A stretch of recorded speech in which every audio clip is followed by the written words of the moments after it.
ज्याशी आवडी हरिनामाची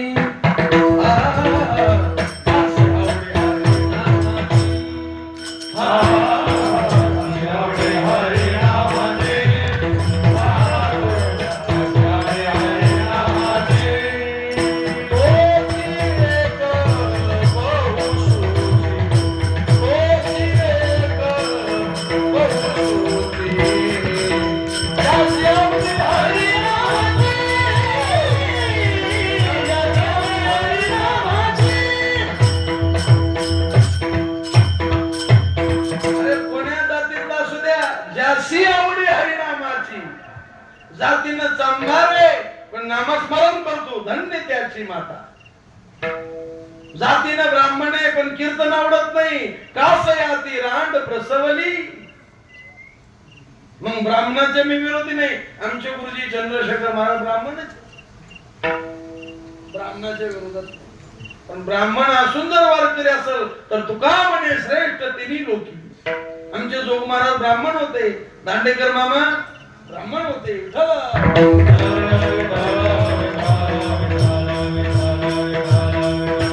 ब्राह्मण असून भजन आवडत नसल तर नव्हे तो ब्राह्मण ऐशी त्याची बुद्धी पहा श्रुती मध्ये विचारून. तुम्ही श्रुतीला विचारा. मी पदरच बोलत नाही. ऐसा हा निवाडा झालासे पुराणी तुका म्हणे नाही विश्वास ज्या म्हणी पावे पुराणी विचारोनी.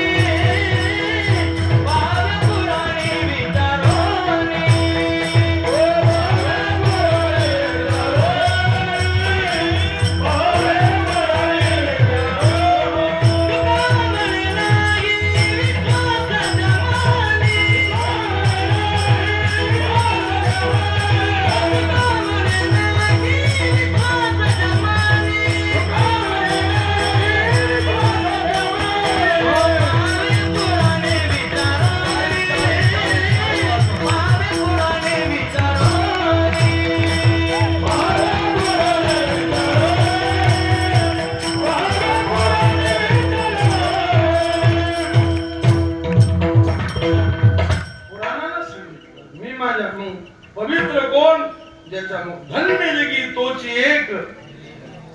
आपण नाचत नाही घारीच्या रंगात नाचत नाही. नाचतो नाचता ती पुढे संसार. आपण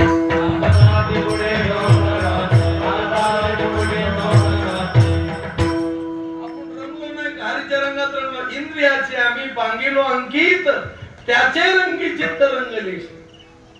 आपण रंगलो इंद्रियाच्या रंगात रंगलो विषयाच्या रंगात रंगलो. मग धन्य कोण हरीच्या रंगात रंगला. रंग लाया रंगी धन्य सदा स्मरे वाची. सदा ज्याच्या मुखाला पवित्र तो देह. आता भरपूर झालं महाराज. टाइम संपला आपला. काय झाला पवित्र तो देह म्हणले महाराज. आता देह पवित्र कळाला आम्हाला. पण देह पवित्र म्हणल्यावर वाणी पुण्यवंत म्हणायची काय गरज होती. वाणी ते हातात आली ना. वाणी कशात आली. आणखी असे बरेच प्रमाण आहेत पहा. मी एकदा गुरुवारी शेखर महाराजांना विचारलं. म्हणलं महाराज विठ्ठल विस्तारला जेनी सप्तही पाताळे भरुणी विठ्ठल व्यापक. मग जनात विठ्ठले सप्त पाताळात विठ्ठले त्रिभुवनात विठ्ठले इतकं सांगितल्यावर मुनीच्या मनात विठ्ठल पुन्हा काय सांगायची गरज होती. विठ्ठल सांगितलं ना तुकाराम महाराजांना. हुकलं नाही तुकाराम महाराज ते मोह काय का. अरे तुकोबरायची चूक काढणार कोण माहीत झाला. आपलं डोकं लागत नाही म्हणा. आपली बुद्धी चालत नाही म्हणून महाराज मग सुधरण नाही. त्रिभुवनात विठ्ठले सप्त पाताळात विठ्ठले जनात विठ्ठले. मग मुनी जनात आले ना. मुनी त्रिभुवनात आले ना. मग त्याच्या मनात पुन्हा विठ्ठल सांगायचे काय गरज आहे. गुरुवारी शेखर महाराज म्हणले चांगले बा. जन आलं तरी मायेत आलं. पाताळ आले तरी मायेत आले. त्रिभुवन आले तरी मायेत आले. जिथं माया आहे तिथं तर विठ्ठल आहे. पण जिथं माया नाही तिथेही विठ्ठल आहे हे सांगण्याकरता विठ्ठल मुनी मानसी. कारण मुनीचं मन हे निर्माय.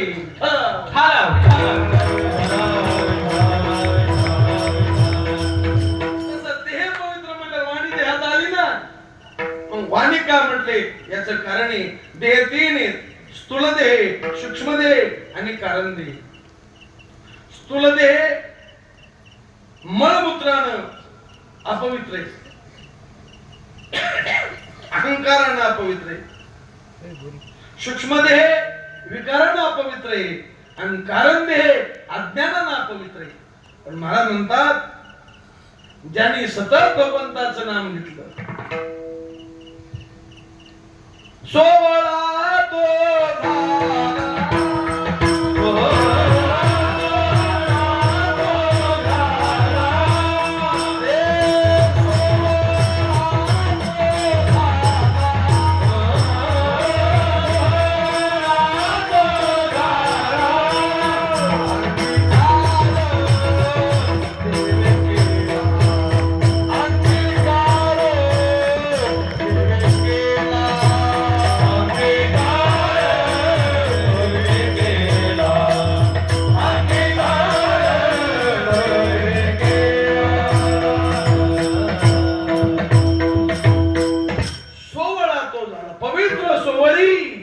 एकतीच भूमंडळी ज्यांचा आवडता देव अखंडित प्रेम भाव ज्यांचं निर्मळ भजने ते सोळे ते पवित्र. आपण भजन करीत नाही का? करतो रात्रंदिवस. तुकाराम महाराजांपेक्षा मी 10 पटीने नाही 50 पटीने कीर्तन करीत असतो. तुकाराम महाराज देऊळचे किती पटीने कीर्तन करतो? जास्त 50 पटीने. मग पाखवाचे भारी मी का तुकाराम महाराज? मग मी करा तळ वाटलो. तुकाराम महाराज एकादशीला कीर्तन करायचे. महिन्याची किती एकादशी? 2. 12 महिन्याच्या 24. 70 ते 25 धारा किती झाले? 50 कीर्तन. मी चैत्र महिन्यात 68 कीर्तन केली. किती केली?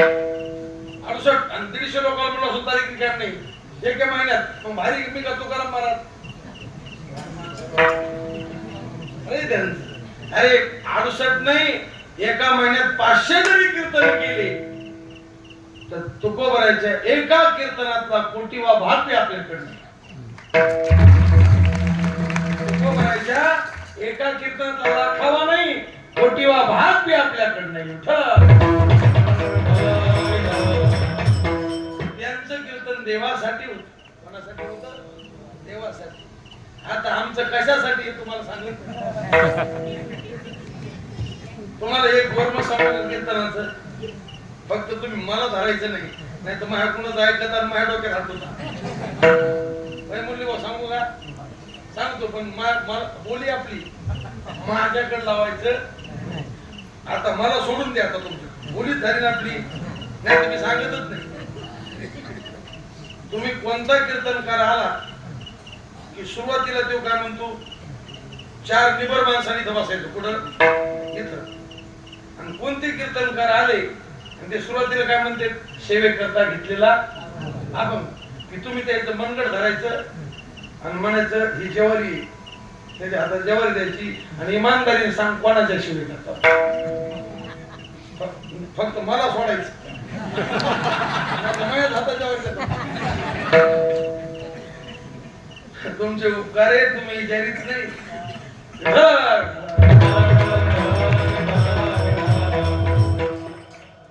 प्रत्येक जण म्हणतो सेवे कर. कोणाच्या सेवे करता? संसाराच्या का देवाच्या?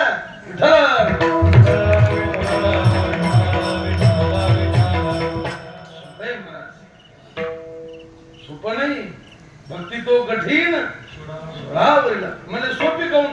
बाकी साधनापेक्षा सोपी. तुम्ही म्हणता तितकी सोपी नाही. सतत निर्मळ कथा पाहिजे. कशी करू हे निर्मळ? आपण भजन करीत नाही का निर्मळ करीत नाही? वंगळवाणी भजन करणे, वंगळवाणी नरका जाणे. मग भजन करीती निर्मळ नाम घोष.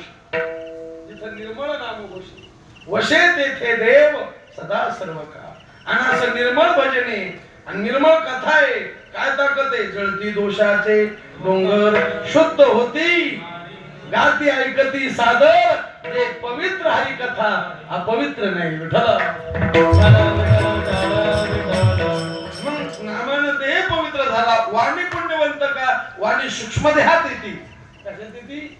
वाणी कर्मेंद्रिय आणि कर्मेंद्रिय सूक्ष्म देहात येतं. पण वाणी पुण्यवंत, स्थूल देह तर पवित्र आहे पण सूक्ष्म देही पवित्र आहे. पवित्र तो देह वाणी पुण्यवंत जो वदे. म्हणले महाराज, जो वदे अच्युत सर्व काळ जो देवाचं भजन करतो त्याचा देह पवित्र वाणी, हे कळालं. पण त्याचा फायदा काय? त्या महात्म्याचा देह पवित्र म्हणतात. आता महेंद्र स्वामीचं तुम्ही वर्णन करता, त्यांचा आम्हाला फायदा काय? अरे जर ज्या महात्म्याचा देह पवित्र आहे, ज्याची नामानवाणी पुण्यवंत झालेली आहे, त्या महात्म्याचं जर तुम्ही चिंतन केलं तर तुम्हाला काय लाभ? अभंगाच्या दुसऱ्याच्या पायाच्या चिंतन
मोठे बुवा देह पवित्र, वाणी पवित्र, नतुशिंग बुवा देह पवित्र, गुले बाबा, वैद्य बाबा देह पवित्र, त्यांचं वर्णन जर आपण केलं, अशा महात्म्याचं चिंतन आपण केलं, कीर्तनात एक देवाचं चिंतन असावं किंवा संतांचं चिंतन असावं.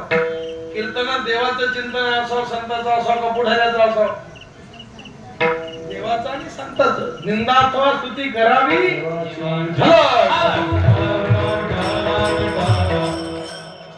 तयाच्या चिंतने तरतील दोषी जळतील राशी पातकाच्या. माझ्या अल्पमतीप्रमाणे इथं अभंगाचा भाव जरा सगळे करू, संप्रदायाच्या नियमाप्रमाणे भजन करू आणि 2 मिनिटांमध्ये सरळ भावात सांगण्याची सेवा समाप्त करू.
तयाच्या चिंतने तरतील जोशी जळतील. अरे किती पातक अक्षर. तुका म्हणे पापी जाती संताची आजपे इतकी ताकद संताची म्हणून तयाच्या चिंतने तरतील दोषी जळतील राशी पातकाच्या.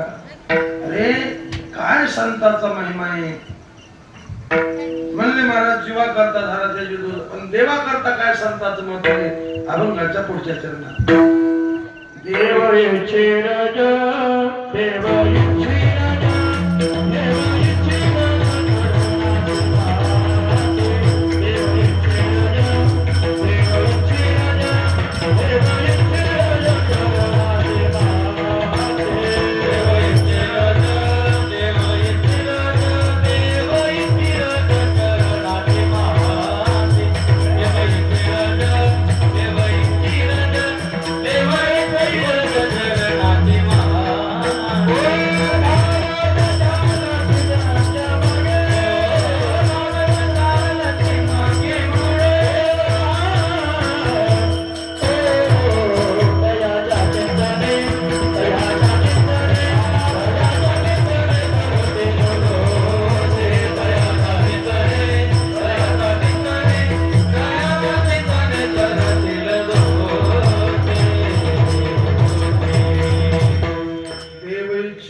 चरणीची. अरे त्या देवाला देखील संताच्या पायाची माती अंगाला लागाव अशी नामयाचे पाठी साली पेशिराज लागा वयारद चरणीची. भरपूर प्रमाणे आपला टाइम संपला आणि एवढं ज्यांचं महत्व आहे पुन्हा त्यांना वेगळं साधन करायची काय गरज आहे.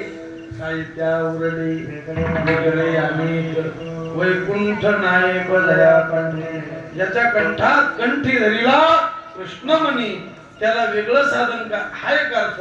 आणि दुसरा अर्थ भगवंतामध्ये आणि त्या भक्तामध्ये वेगळी काय उरली. देव आणि भक्त तुझा नाही विचार. काय त्या उरले वेगळे जीव ब्रह्मेव ना परा. काय वेगळेपणा राहिला. काय तुका म्हणे कैची कीव ओठे जीव निराळा. काय त्या उरले वेगळे अनेक वैकुंठ नायक. कस का झालं महाराज म्हणजे तिथे त्रिवेणी संगम आहे अभंगाच्या. तुका म्हणे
Thank you.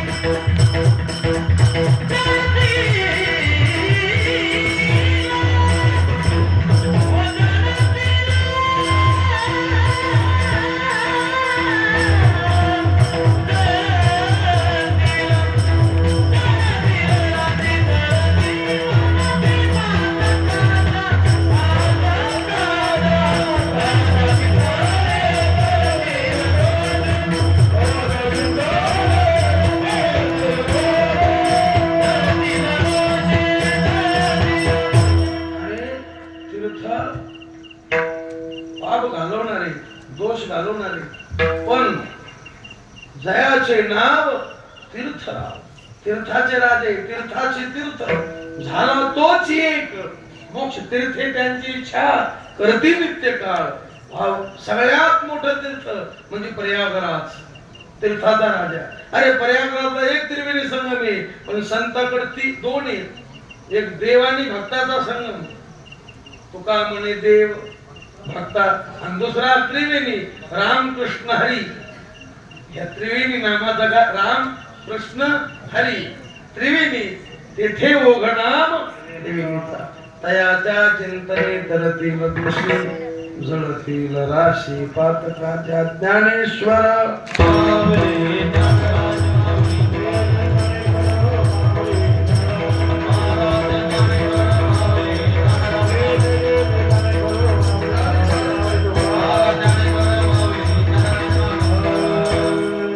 माझ्या अल्पमतीप्रमाणे सद्गुरु बुद्धी देतील तसा अभंगाचा भावार्थ करण्याचा प्रयत्न केला. अभंगाचा भावार्थ असाच आहे, असा माझा आग्रह याच्या बरोबर आहे. गुरुवर्यांचे चुकीचे, उद्धटपणाचे, बावळटपणाचे, मूर्खपणाचे माझ्या बुद्धीचे दोषे झाले शिवा सद्गुरुचरणी, भगवचरणी, परमपूजनी महेंद्र स्वामींच्या चरणी, ज्ञानोबा तुकोबाच्या चरणी शिवा समर्पित करू. आमचे परमस्नेही ज्येष्ठ गुरुबंधू मठाधिपती गोविंदजी महाराज चौधरी यांच्यामुळे हा सेवेचा योग आला. त्यांचं प्रेम म्हणून त्यांनी सेवा दिली, तुमच्या दर्शनाचा योग आला. झाले शिवा महेंद्र स्वामींची चरणी समर्पित करू. सेवेला पुढे घेऊ. सगळेजण मांडी घाला, हाताने टाळी वाजवा आणि प्रेमानं भजन करा. तुकाराम.